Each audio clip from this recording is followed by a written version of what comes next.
Bolivia u përball me protesta dhe bllokada rrugore në disa pjesë të vendit gjatë një greve kombëtare të organizuar kundër qeverisë së presidentit Rodrigo Paz.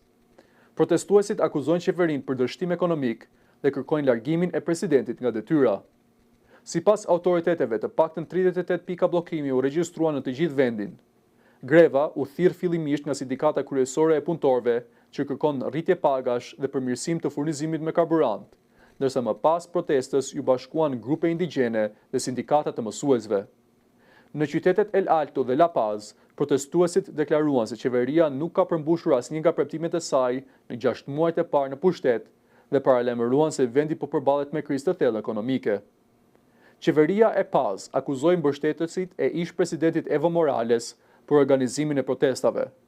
Vetë Morales bëri thirrje për një marshim drejt kryeqytetit La Paz, që pritet të nisë të martën. Ndërkohë, qeveria ka ftuar sektor të ndryshëm në negociata në Pallatin Presidencial. Ministri i Brendshëm Marco Oviedo zhvilloi takime me autoritetet lokale në La Paz, ndërsa Ministria e Arsimit thiri në bisedime me sindikatet e mësuesve për të shmangur përshkallëzimin e krizës.